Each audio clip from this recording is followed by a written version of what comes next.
Assalamu alaikum sisters. Welcome to our first Girl Talk video. I asked you girls to send in your questions through the link on my community board and was overwhelmed with the amount of questions I received. Ranging from modesty to friendships to spiritual growth, all of the questions are really great for really becoming the best versions of ourselves. So grab a coffee, tea, blanket, and get comfortable because this is going to be a very insightful and hopefully spiritual experience. Let's get into it. How to be confident in a hijab when I live in an area with no Muslims. Oh, I feel you. To live in a country or town where it feels like you're the only Muslimah in the entire world. The struggle is real, especially when you see other women dressing beautifully without hijab. But listen, there are two key things you need to be confident in your hijab in a situation like this.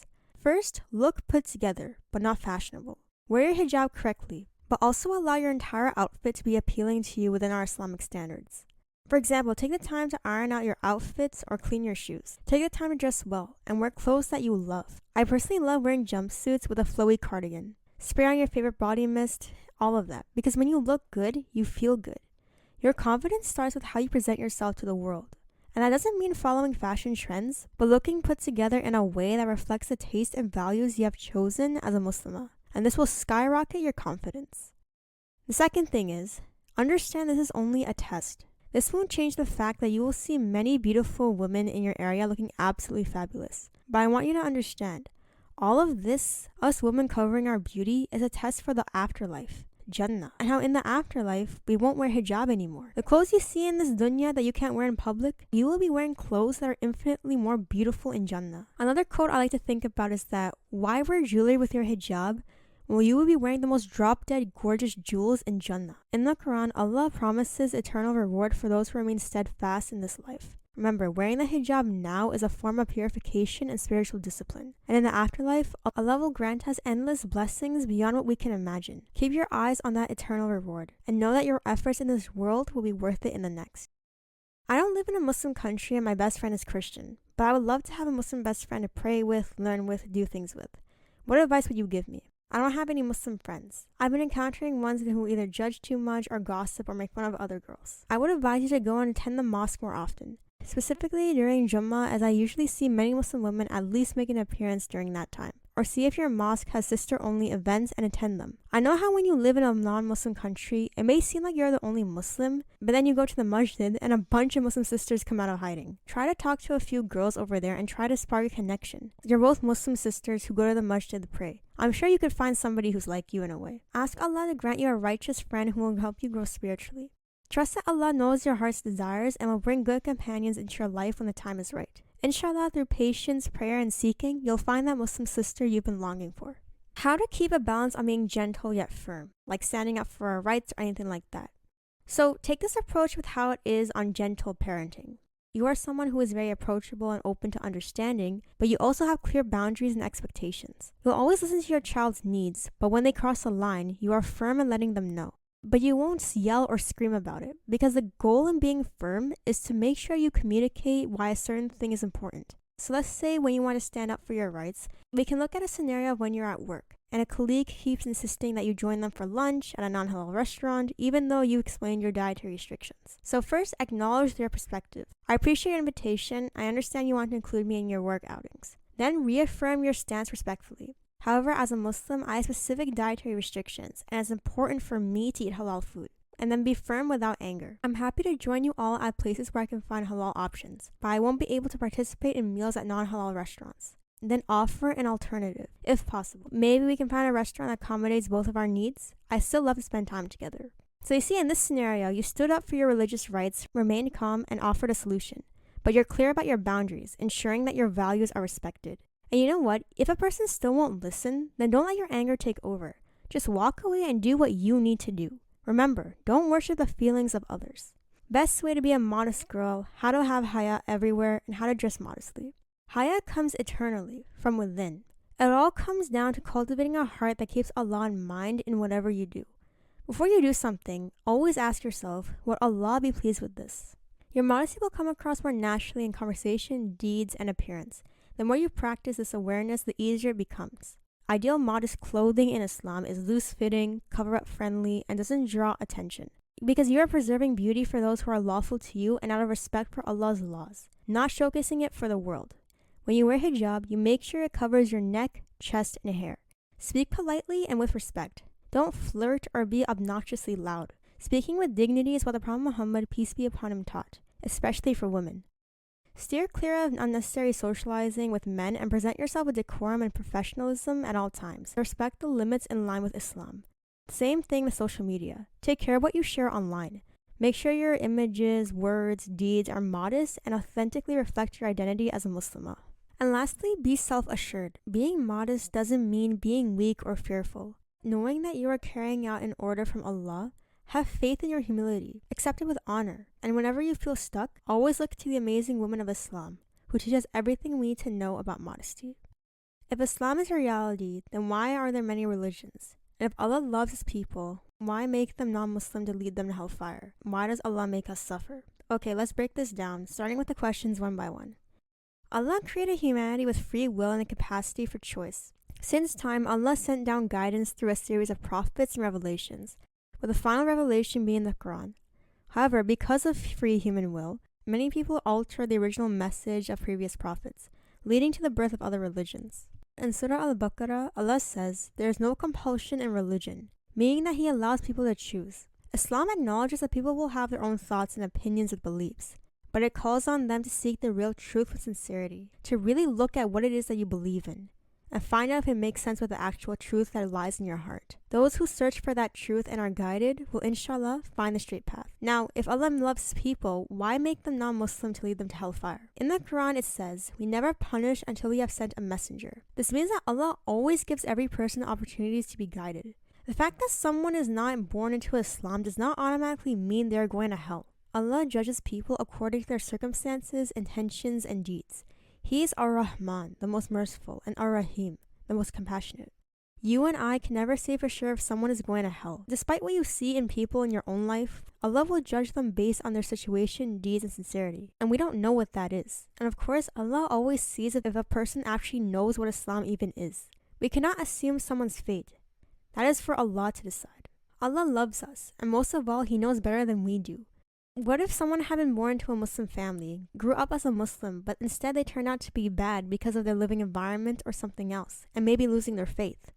What if Allah wanted them to be born to a non-Muslim family so that they would one day see Islam and embrace it wholeheartedly? Just look at all the beautiful revert stories we hear. Do we ever hear them complain about how they found Islam? In fact, I personally think that us born Muslims need to learn more from reverts because they are such good role models. And there you go. Perhaps that's why Allah wanted them to revert first, because He knew how pious they would become. And remember, even with someone with an iota of Iman will enter Jannah. And why does Allah make us suffer? To us, suffering serves multiple purposes. Life is a test, and hardships are part of this test to purify, strengthen, and elevate us. Hardships can purify the heart and make a person more compassionate, humble, and grateful. Even the prophets, the ones most beloved to Allah, had to endure trials so they can become better. Suffering is not a punishment, but an opportunity to grow and attain closeness to Allah. Ultimately, the pain of this life is temporary, while the reward of the hereafter is eternal. Suffering is for this world, but not for the next. Sister, it's normal to have these thoughts when you're faced with life's challenges. In times of doubt, remind yourself of Allah's attributes, His wisdom, mercy, and justice. Go back to the Quran, understand its meanings, really see where the mercy lies. I hope this helps, and remember that your sincere questions and search for the truth are a sign that you are on the right path to understanding Allah's wisdom, even in the face of difficulty. Sending you love, sister. How to not get attached and overcome the fear of getting closer to Allah. Starting your journey of Islam and how to stay consistent. So I'm assuming that by not getting attached, you mean avoiding unhealthy attachments to worldly things or people that distract you from your relationship with Allah. To overcome this, it's important to remember that all worldly attachments are temporary, and the real contentment comes from relying on Allah alone. Focus on building a mindset where your primary attachment is to Allah and your Deen, rather than just people or marital things. This doesn't mean that you can't care for others, but it means that you understand that they are not the source of your happiness or security, at least not all the time. For your other question, I know a lot of people would probably be confused on how getting closer to Allah would be scary, but it absolutely can be. Because it's always that feeling if you can actually do what Allah wants you to do. If you can live up to those expectations. Am I good enough? Can I live up to what Allah wants from me? Most of this comes from shaitan trying to pull you away from the path, but it's also a form of imposter syndrome, where you feel like you're not worthy or capable of reaching that level of spirituality. Start by reminding yourself that Allah doesn't expect perfection. He values your efforts. To really start the journey of Islam, honestly, it just goes back to the basics of your faith. Take small, consistent steps. Begin with your 5 daily prayers, and slowly add more acts of worship like reciting Quran, making dua, doing the sunnah, and reflecting on Allah's mercy more. When anxiety creeps in, understand that mistakes are part of the journey, and it's okay to stumble as long as you keep getting back up. Remember, you are a Muslimah. Allah has already chosen you because He saw something in you that made Him want you to be a follower of His path. Remind yourself of that whenever you doubt yourself. I want to seriously believe in Allah. I pray every day and ask Him to make me believe in Him. But one day I'm full of iman and the other I feel doubtful. What makes you truly believe in Allah and His presence around you? What makes me believe in Allah is the little things. The fact that Allah is allowing my brain to send signals to my nerves to hold this mic and speak in record timing. That I can taste the hot coffee I'm going to have this morning. When I go outside and see the beautiful flowers He has created, or when I just lie in bed and know that it's just Allah and me against the world. But sister, I truly think you won't ever truly believe in Allah and His presence until you study the Quran and its deep meanings. Because the Quran is Allah talking to you. It is His gift to all of us. Start studying the smallest bits of tafsir every now and then. Rather than just looking at a few verses from a surah, you understand the meaning behind them, context behind them, and why those words were said in that given moment. And when you understand that completely, it opens up your heart to Allah in a way that I can't even describe. And you just become so aware of Him in your mind, body, and soul. I'll give you an example. One day I studied tafsir in the morning and then went on about my day. And while I was at school, I was grabbing a snack from a cafe, a carrot cake. But I was unsure if it was halal or not. Now, I could have easily ignored that doubt and bought it anyways. But something inside me kept reminding me that Allah was watching. The awareness of Allah's presence, which I had gained through studying the Quran that morning, made me stop and reconsider my choices. This inner voice is what makes you think twice about your actions, because the more you understand the Quran, the more conscious you become of Allah's presence in every part of your life. That is the kind of connection and mindfulness you will develop when you dive into the meanings of Allah's words. And guess what? I asked a lady and she was so nice in letting me know what the ingredients were, and it was safe to eat. It was also the best slice of carrot cake I had ever had. The more you understand His words, the stronger your belief will become. Keep seeking and Allah will guide you. Recently, I met with my close friend after a long time, but suddenly she started to ignore me and turn my words into negative. She told me it's her choice and why should she always chase us? Now, it's hurtful when someone you care about starts treating you negatively without a clear reason. Healthy friendships are built on mutual respect and effort from both sides. So your friend's response about it being her choice and questioning why she should always reach out to you indicates a lack of commitment. Having other friends is fine, but the way you are telling me how she reacted to you trying to understand her recent behavior shows that she's being disrespectful to you.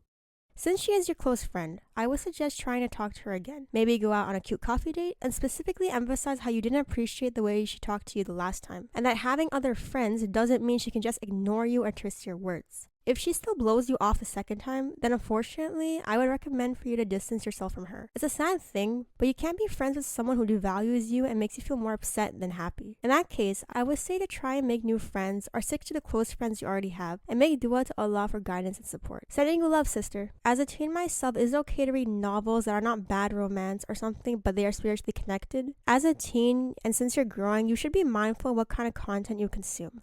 Books that are spiritually connected are fun if they are Islamic books. However, lots of books that are not Islamic or just fiction books in general have really weird spiritual themes about chakra, witchcraft, and all that nonsense, which is against Islam, so stay far away from those. Why do my friends always ditch me or say that they break my heart? There was a girl, let's name her Hanya. I share my every problem with her, but she didn't talk. I feel so hurt, like am I a hallucination or what? So it sounds to me that you might be getting a bit too emotionally attached to this friendship. Obviously, it's natural to feel the way you do when someone you care about ignores you, especially when you've shared personal things with them. However, it's important to remember that people are not always able to reciprocate your emotional energy in the way you expect.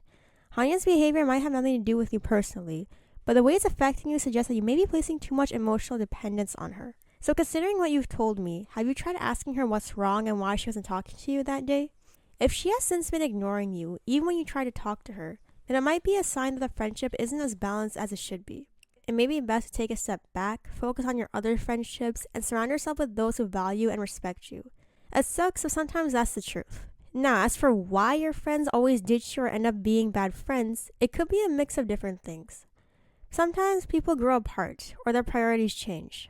It may be a sign that Allah is removing certain individuals from your life to protect you or guide you toward better company.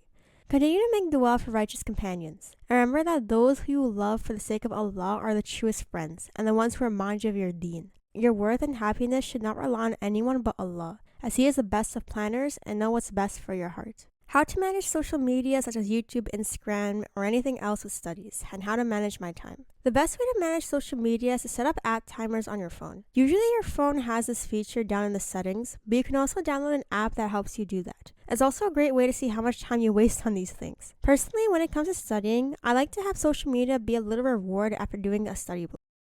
For example, if you use the Pomodoro method, which is 25 minutes of work and 5 minutes of break time, I'll study for 25 minutes and then scroll on my phone for 5 minutes, with the app timers on, of course. Remember, from an Islamic perspective, our time is valuable, and using it wisely is a form of worship. Ask yourself whether the content you consume is beneficial or distracting, and try to avoid anything that pulls you away from your deen or goals. Always make dua for barakah in your time. How to stay consistent in doing important things in life as a Muslimah. How do you stay consistent with Islam, Quran, dhikr, etc., even when preoccupied with work? The key to consistency in anything is doing it no matter what. Doing all the important things like prayer, dhikr, work, even when you have zero motivation. Discipline is the highest form of self-love because you are giving your future self the things it needs. In our case, our future self lives in Jannah, but they cannot survive without you doing the groundwork in this dunya first. Start by setting achievable goals for your daily practices. Break them down into manageable portions, such as reading a few verses of the Quran each day or performing dhikr during brief moments of free time. Establish a routine that includes these acts of worship at set times, such as before or after work, to build a habit. Create a reward system for yourself to stay motivated. For example, allow yourself a small treat or extra relaxation time after completing your daily spiritual goals. You can watch my video on how Deen is actually easy to balance, but honestly, it just stems from using your free time for Allah and prioritizing, even for a few moments. Remember, how can you not make time with the one who created time? I and my family members have been dealing with a lot of financial struggles. It is never ending. We barely even have enough money to pay for my college. It's affecting my deen a lot. I have a lot of difficulty praying because it feels pointless since Allah hasn't accepted our dua. Okay, the short answer to your question is to recite Surah Al-Waqiyah. Recite this daily as it is the surah that protects one from poverty. Now, dear sister, never think that Allah hasn't accepted your dua. He accepted it the moment you wiped your hands over your face the night you cried to Him. He is making you wait so He can release those blessings at the right time. It doesn't make sense to us because we think the perfect time is right now. But understand, the knowledge we have compared to Allah's knowledge is like a droplet of rain compared to all the water that exists in the world. Allah sees things that we can't. And until everything aligns perfectly according to His wisdom, He holds back those blessings to ensure they come at the most beneficial moment for you, for your highest self. Now, in the meantime, you need to master the art of sabr. Don't be fooled. Sabr is not just sitting around and waiting for something to happen. It's you doing your best and leaving Allah the rest. Are there any financial programs in your country that you can apply to? Schools usually have financial aid for students that are struggling. Look into local charities or government programs that might assist you with financial difficulties. Is it possible for you to take on a part-time job? Can somebody in your extended family help you guys out? When there's a will, there's always a way. And most importantly, always look back on the situations in your life that you overcame. Your knee-jerk reaction might be to deny that Allah has not done anything for you your whole life, but consider how you've made it through into your college years despite the challenges. You're facing financial struggles, but you're still managing to survive each day. You have a family with you. The fact that you, dear sister, are here listening to my video right now, answering your question, does Allah not have a hand in that? Allah does not burden the soul beyond what it can bear. Keep going, sister. I and Allah believe in you. How can we stay clean and keep our house and room clean? Wudu 5 times a day, everything showers, laundry after 2 to 3 days for clothes, vacuum and dust once a week. Do you enjoy school and studying? If yes, then what are your tips? I am one of those girls who does like school a lot. I prefer school over work actually. The tips I would give is to do your homework as soon as you get it to avoid last minute stress. Rewrite your notes as much as you can, as it helps reinforce what you've learned and makes your notes clearer and more organized. Review the past exams from your school so you can understand what kind of questions to expect, and using tools like Quizlet can be a huge help. And you're studying for your exam in a smarter way, not in a harder way. Don't hesitate to visit your teachers during office hours if you have questions or need clarification. Those hours are there for a reason, and sticking to a routine and staying productive with your studies makes a huge difference. How can we control our anger when it's too hard to be calm? When you get angry, leave the room and take a few deep breaths to calm down. Be there as long as you need to. Say A'udhu billahi minash shaitanir rajim. Because remember, shaitan wants you to be angry and lose your cool. To say something you know you will regret later. It may be satisfying to lash out, but that feeling disappears once you realize you went too far. The feeling of maturely handling a situation without it getting out of hand will be much more rewarding. Once you calm down, really think about the situation and think of the best way to handle it. Later, reflect on why you got so angry in the first place. This can help you identify some triggers. Understanding them will help you manage your reactions better in the future and help you to be calmer. How do you wake up for Fajr when your sleep schedule is a mess? This is a question that a lot of people tackle, but to be honest, go to bed after Isha. If Isha starts at 10 p.m., be in bed by 10:15 or 10:30. If you feel restless going to bed that early, maybe have some tea to wind down or listen to some Quran or a lecture to ease your mind. And of course, make dua to Allah to wake you up for Fajr, with intention. And there's also another tip I want to give out, and it has to do with tahajjud. Don't pray tahajjud if you have a serious problem in waking up for Fajr. Like, you get up at 3 a.m. to pray tahajjud, but then Fajr starts at 5 a.m. And during that 2-hour window, you can't stay up, so you fall back asleep and wake up only when Fajr has ended. Look, tahajjud is a beautiful thing, but it's not farda upon you. Allah will never question you for not praying it, but He will ask you about Fajr. You need to master the farda acts of Islam before embracing the sunnah acts. Also, if you can't do the whole middle of the night prayer thing, you can actually pray tahajjud after Isha. In Islam, the night extends from Isha to Fajr, so you can still benefit from the night prayer without disrupting your sleep schedule. How to improve your deen when you get so stressed and have no motivation? I think you get so stressed because you feel overwhelmed by what you have to do. Identify one aspect of your deen that you want to work on and concentrate on that. For instance, if you want to improve your prayers, focus on perfecting that goal before moving on to other areas. Make a list of what you want to improve and start one by one. As for motivation, honestly forget about that. Because motivation will come and go, no matter how many tips I give you. Focus on getting discipline instead. Discipline requires resisting immediate temptations or distractions.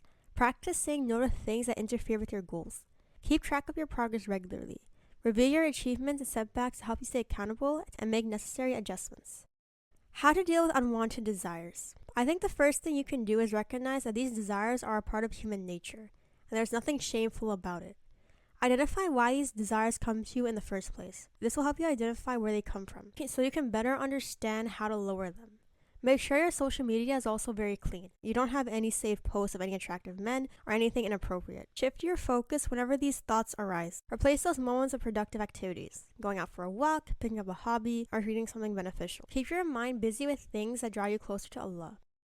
Fasting in particular is also recommended by the Prophet Muhammad, peace be upon him. A lot of women have said that fasting makes their desires worse, so please watch my video on this topic, because I go very in depth with it. But other than that, it's all about keeping your mind clean. Make dua to Allah to help you fight these desires too. What advice would you like to give to someone who wants to work on their akhlaq? Really understand the kind of person you are and what areas of your character need improvement. Self-awareness is key because once you know where your weaknesses are, whether it's in your patience, speech, or how you treat others, you can work on them consciously. You want to be a woman who is of high value, so look for qualities within yourself that make you your best self, or feel as if they would, and learn how to hone those qualities. Look at your behavior and traits. Reflect on your actions, words, and attitudes. Do you like them? Do you want to improve them? Do you think there are some that you should just get rid of? In Islam, working on our character means making sure our outer selves reflect who we are on the inside, our soul. Having taqwa, good manners, kindness, humility. Because when it comes to being a high-value Muslimah or a Muslimah with akhlaq, you are a woman who doesn't allow the actions of others to change who you are as a person. Someone is bad to you, you repel them with goodness, kill them with kindness, as they say. Someone speaks harshly to you, you respond back in an even tone, because of who you are and what Allah expects of you. Study the life of the Prophet Muhammad, peace be upon him, his companions, and the women of Islam, as their examples are valuable guides for good character. Friends have a great impact, and Islam tells us to choose them carefully. How do you know they're a good influence? Simple. If they are friends who keep you close to Allah or remind you of Him, then they are a great influence. They don't get mad when you tell them it's time to pray, they make sure to eat at halal restaurants, and they avoid gossiping or speaking ill of others. Good friends encourage you to be the best version of yourself in both your Deen and Dunya, and they'll hold you accountable with kindness when you slip. I start each day thinking I can do it, but I'm not able to. And managing my time with these things of family and academic life is hard. I waste my time on TV series. Help. Okay, so I think you and I both know why it's so hard for you to balance. Because of TV. If you're going to watch TV, set strict limits on how much time you can spend. Consider using it as a reward for completing your tasks or limit it to a specific time of day. Identify times when you're the most productive and use that for your most important tasks. For instance, you might be focused more in the morning, so dedicate this time to prayer, Quran, and school study. Now listen, Quran, Sirah, and Hadiths are all great to learn, but focus on one at a time. Since Quran is the most important, start making a habit to recite that more. Maybe one ayah after every prayer, then go to other things. Divide your day into blocks of time dedicated to different activities. Have a block for academic work, another for family, and another for spiritual activities. Stick to these time blocks as closely as possible. This guy said he won't marry me because I'm not this certain skin color, then spread it around to make me feel inferior. How to stop feeling angry about it. Oh, I am so sorry you had to go through that. Skin color or however pale you may be is a stupid thing to ask for a future wife. But honestly, it's a blessing in disguise that you found out what kind of man he truly was before you guys got married. Just imagine what your future life could have been like. Now, how to stop feeling angry about it? First, recognize that his narrow opinion doesn't define you. Your value isn't determined by someone else's standards.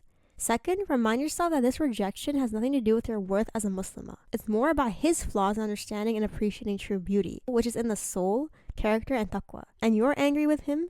Imagine how Allah is angry with him. In Islam, it is sinful to talk badly about others and to their face. So rest assured, sister, Allah will deal with him accordingly. Also, don't let his actions make you feel inferior. You are a creation of Allah, and He made you perfect in your own way.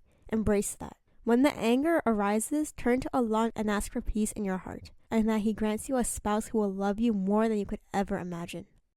I try to be a better Muslimah, but I always end up indulging in something not allowed in Islam. Every Muslimah out there, including me, always struggle with temptations and mistakes.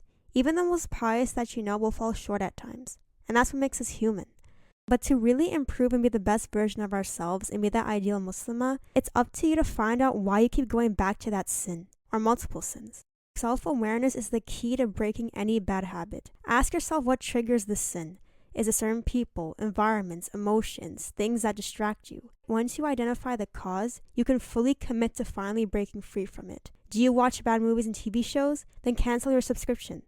Are you always gossiping? Then take a look at your friends and see if maybe they're the ones who trigger that. Or maybe stop reading celebrity gossip all the time. And it's not just about avoiding a sin. It's also about replacing it with a good deed. When you watch bad content, start watching things that are good for you. Something that eases your mind, like Muslimah vlogs, recipes, nature, anything like that. You read too much gossip online? Read some verses of the Quran. You gossip too much in front of others? Why don't you talk about the good things that they do? Sin is a temptation, no doubt about it. But we have to fight this because we are above them. Because it's not what our highest self would do. And remember, sister, Allah is the most forgiving. He is Al-Ghaffar. Look at what it is that you indulge in. Really understand why you do it. Have that conversation with Allah that you will break free from it. And do all the good deeds you can do. I believe in you, sister. And there you have, sisters. That concludes part 1 of our Girl Talk series. I love doing this so much. If you want your questions to be featured in the next one, I will open up my community with the link once it's appropriate, and you guys can send in anything that you want to ask.